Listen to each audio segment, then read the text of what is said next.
ప్రజలకు మరియు ఈ ప్రజలకు మా సమాచారాన్ని చేరవేసిన మన మీడియా మిత్రులకు నమస్కారం. ఇప్పటి వరకు గవర్నమెంట్ మేము ఇంతవరకు ఇది ప్రైవేట్ చేయడం లేదు అని అంటూనే ఉంది.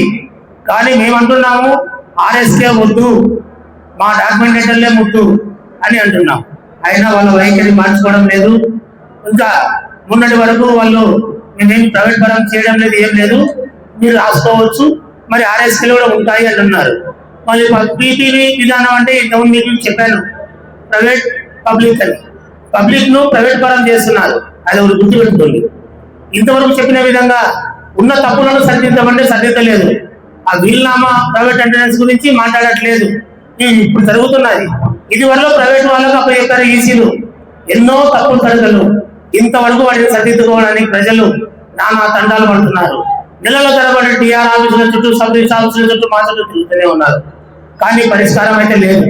దయచేసి మీరు ముందు ప్రస్తుతం ఉన్న సబ్ రిజిస్టర్ పరిధిలోని సమస్యలను పరిష్కరించండి. తర్వాత మీరు ఏం చేయాలనేది తర్వాత మీరు ఆలోచించుకోండి. ఇవన్నీ ఏం చేయకుండా మీరు దానికి పోతాం దీనికి పోతామంటున్నారు. 150 నుంచి ఒకటే బిల్డింగ్ లో సబ్ రిజిస్టర్ ఆఫీసులు ఉన్నాయి, ఇంతవరకు మార్చట్లేదు మీరు. దాంట్లో సదుపాయాలు కూడా పెట్టట్లేదు మీరు. కనీసం ఆ సదుపాయాలు చేయలేక ప్రైవేట్ పరం చేస్తా అంటున్నారు. ఎందుకంటే మా దగ్గర డబ్బు లేదు, మేము ప్రైవేట్ పరం చేస్తాం.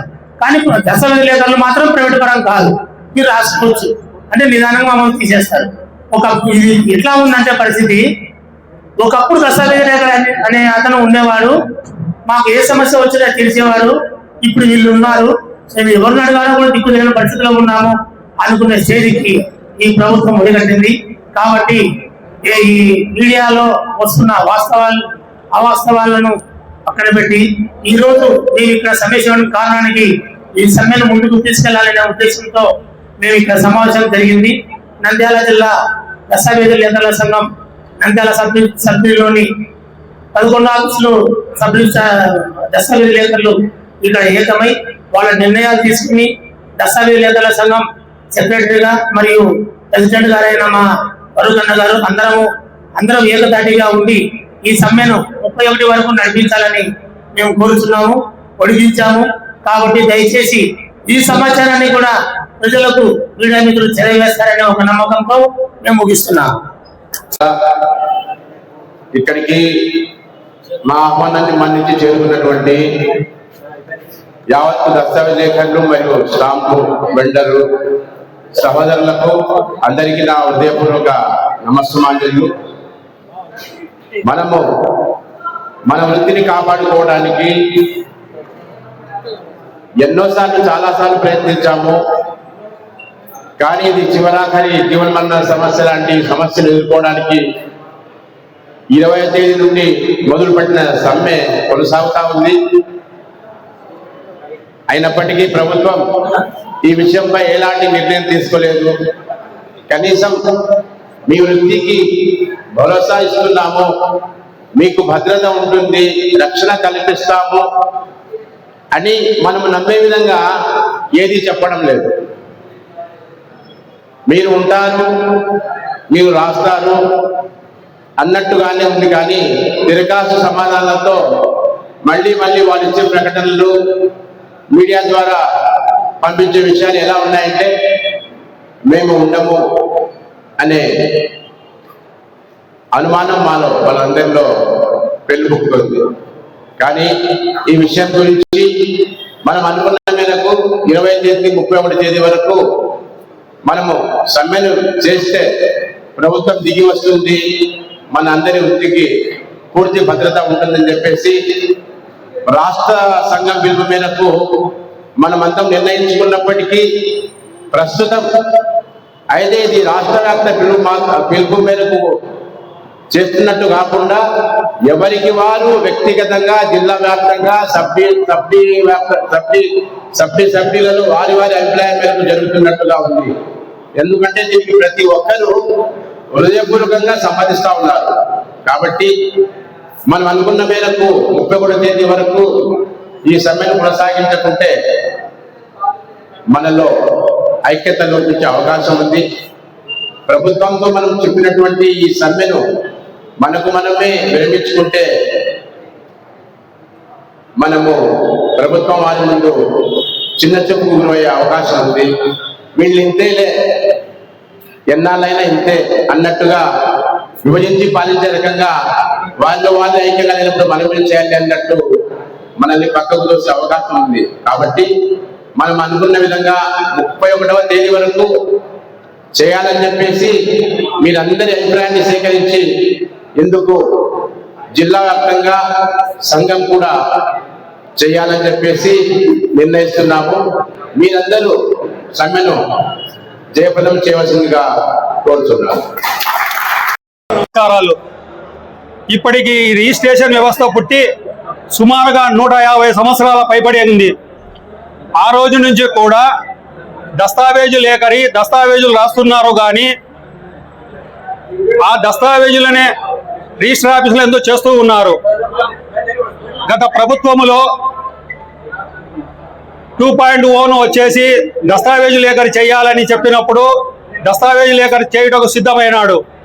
దాని తర్వాత ఈ ప్రభుత్వం వచ్చిన తర్వాత 10 నిమిషాల్లో డాక్యుమెంట్ ఇవ్వాలని స్లాట్ బుక్ చేయాలన్నప్పుడు కూడా దస్తావేజు లేఖరులు దానికి కూడా సమ్మతం చేసి ముందుకు వస్తున్నారు. కానీ ఈరోజు మన ఐజీ గారు వచ్చేసి శీఘ్రంగా సేవలు లేవంటున్నాడు. శీఘ్రం అంటే ఎంతవరకు సేవలు? శీఘ్ర సేవలు ప్రైవేటు వారికి ఇస్తారంటున్నారు. ఇప్పుడు చేస్తున్నది కూడా ప్రైవేటు వారే, గవర్నమెంట్ ఉద్యోగస్తులు మాత్రము చేయడం లేదు.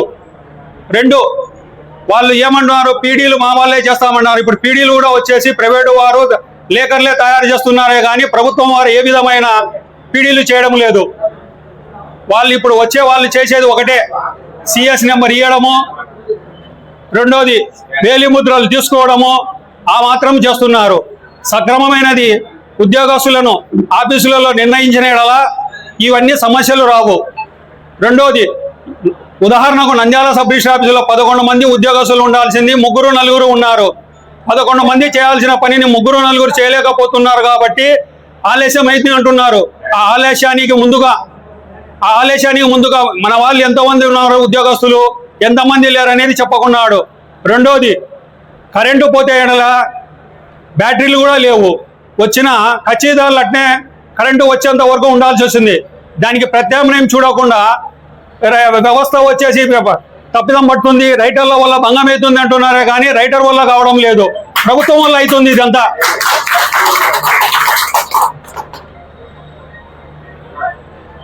శీఘ్ర సేవలు చేయటకు రైటర్లు కూడా సిద్ధంగా ఉన్నారు. ఫస్ట్లో వచ్చేసి దస్తావేజు మాత్రమే అంటున్నారు. రెండోది, చలానాలు వచ్చేసి బ్యాంకుకి తీసుకుపోయి కట్టాలంటున్నాడు. ఈ నెల 20వ తారీఖు జూలై 20వ తారీఖు నుంచి 31వ తారీఖు వరకు మన వృత్తి మార్పుని పిండం చేయాలని జిల్లా కేంద్రం నుంచి మనకు ఆదేశాలు వచ్చాయి. కాబట్టి జిల్లా కేంద్రంలోనే కాదు, మన వృత్తి పోతుంది కాబట్టి మన ధర్మం మనం పాటిస్తున్నాము. కాగా ఇది జరిగింది ఏంటంటే, మనకు ఒక 10 మంది ఐక్యత ఉండి 3 ఐక్యత లేక, వారితో మనం పోరాడలేక, సాటి వాణితో ప్రభుత్వంతో పోరాడదలుచుకున్నాం. కానీ మనలో మనం పోరాడలేకపోతున్నాం. మనము చెప్పే ప్రతి మాట ఈ సోమవారం వరకు, ఈ రోజు వరకు పరుచుకుంటున్నారు. కానీ ఈ రోజు నుంచి దస్తావేజులు కొంతమంది రాసి పెట్టదలిచినారు. మనకొచ్చే కస్టమరు, మనకొచ్చే పార్టీ మనకు చేయలేకపోతే అతని దగ్గరికి వెళ్తారు ఖచ్చితంగా. అతనితో మనం పోరాడలేదు. కాబట్టి మనం మామూలుగా 31వ తారీఖు వరకు పిండం చేయదలసింది అందరికీ అంగీకారమే. ఈ రాని వారు, ఈ వితండవాదులను ఈ జిల్లా పెద్దలే మాట్లాడి వాళ్ళను ఒక పార్టీగా నడిస్తే అందరికీ బాగుంటుంది. ఇక్కడికి వచ్చిన ప్రతి వారు 31వ తారీఖు వరకు పిండం చేయాలని ఇచ్చినారు. ఇక్కడికి రాని వాళ్ళలో కొంతమంది పిండం చేయకూడదని ఇచ్చినారు. ఎందుకంటే ప్రతిదానికి సమాధానం చెప్పాలి. ఇక్కడికి వచ్చిన మీటింగ్ కట్టుబడి ఉండాల్సి వస్తుంది. కాబట్టి వీళ్ళే నిర్ణయం తీసుకుని, జిల్లా రమేష్ అన్న గారు, ఫరూక్ అన్న గారు నిర్ణయం తీసుకుని దీన్ని ఏ నిర్ణయం చేస్తే ఆ నిర్ణయం ప్రకారం మనం నడుచుకోగలమని నా అభిప్రాయం. ఇంతటితో ముగిస్తున్నాను. దస్తావేజులందరికీ నమస్కారాలు. మేమైతే 31వ తేదీ వరకు కొనసాగించాలని చెప్పి సమ్మె కొనసాగించాలని అనుకుంటున్నాము. ఇంకొకటి, మనం మొదలు పెట్టినప్పుడు అంటే మన వ్యవస్థను మనమే కూర్చున్నట్టు.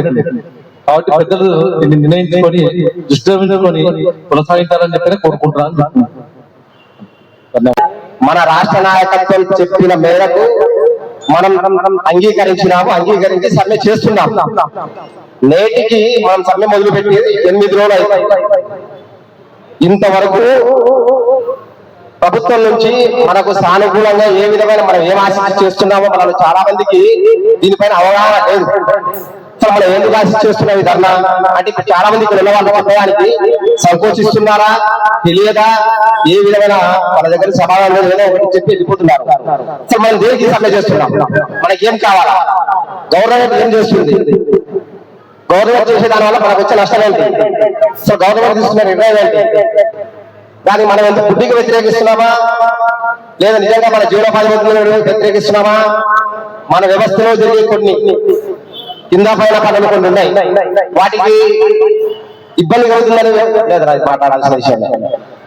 మనం వాటికి మనం గౌరవం ఏం భావిస్తుందంటే డాక్యుమెంట్ రైటర్ల ద్వారా వ్యవస్థలో లంచగొండితనం చాలా ఎక్కువగా ఉంది, వీళ్ళని అరికట్టగలిగితే కానీ ఇది పోదని గవర్నమెంట్ చాలా బలజనమే ఈ ఆర్ఎస్కేలను తెచ్చేయడం జరుగుతుంది.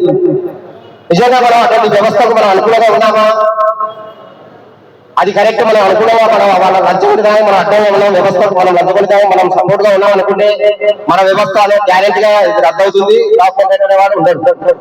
మనం ఏం మార్చుకోవాలి, మనం కొనసాగాలంటే మనం గవర్నమెంట్ ఎలాంటి భరోసా ఇవ్వాలి అనే వ్యాఖ్యల మీద మనం అనే దాని మీద మనం గ్యారెంటీగా ఈరోజు మనం చర్చించుకోవాలి.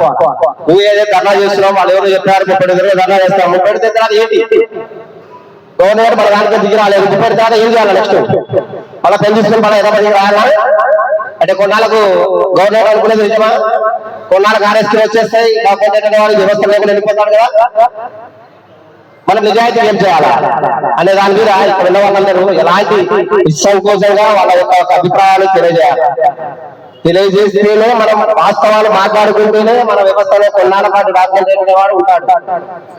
దీని గురించి మనం ఖచ్చితంగా ఈ రోజు మనం ఖచ్చితంగా చర్చించాలా, చర్చ జరగగలిగితే దాని మీద వాస్తవాలు మాట్లాడి మనం కూడా మనల్ని మనం ఎక్కడ మనం కౌలవుతున్నాం, మనం ఎక్కడ అనవసరంగా లంచగొండితన అధికారికి మనం సపోర్ట్ చేస్తున్నామా, వ్యవస్థల రూపాలు లంచగొండి అధికారి మనకి ఎంతవరకు మనల్ని మనం తీసుకెళ్తున్నాడు, మనం ఏం చేయలేక వాళ్ళకి సపోర్ట్ చేస్తున్నామా, వచ్చే కస్టమర్లో ఉన్న లోపాలా లేకపోతే వ్యవస్థలో లోపాలా, అన్నిటిపైన మనం మాట్లాడుకొని మన రాష్ట్ర సైన్యానికి నిజంగా నివేదిక ఇస్తే వాళ్ళు ఏమైనా పై అధికారులతో మాట్లాడి ఎక్కడెక్కడ ఉంది ఎక్కడెక్కడ లోపం జరుగుతుంది దాని మీద మాట్లాడుకుంటాం తప్ప మన వ్యవస్థలో ఎక్కడైన వాళ్ళు నెక్స్ట్ ఉండాలా లేదనేది డిసైడ్ అవుతుంది. ఈ విషయం పైన ఇప్పుడు మన పెద్దలు కొంచెం మాట్లాడాలని చెప్పుకుంటున్నాను. రెండో విషయం వచ్చేసి మీరు కొంతమంది చేస్తున్నారు, కొంతమంది చేయడం లేదని మీరే చెప్తున్నారు. కొంతమంది చేస్తున్నారంటే వాళ్ళ ఒత్తిడి ఎట్లున్నాయో మాకు తెలియదు. ప్రతి ఆఫీస్ నందు సబ్ రిజిస్టర్ గారులకు ఆఫీస్ వాళ్ళకు చాలా ఇబ్బందులు ఉన్నాయని వాళ్ళు అడుగుతున్నారు. దాని గురించి మీరు ఏదైనా ఒక నిర్ణయం తీసుకొని అందరం కలిసి వచ్చేస్తే బాగుంటుందని చెప్తే మేము దానికి కట్టుబడి ఉంటామని, ఏ విషయం తొందరలో తెలియజేయాలని అక్కడ ప్రజలతో ఇబ్బందిగా ఉంది, ఆఫీస్ వాళ్ళతో ఇబ్బందిగా ఉంది. దాన్ని కూడా మీరు ఏ నిర్ణయం తీసుకుంటారో మాకు తెలియదు. కాబట్టి ఏ నిర్ణయం తీసుకున్నా సభాముఖంగా మీరు తెలియజేస్తే దాన్ని అందరం పాటిస్తే బాగుంటుందని మా కోరిక.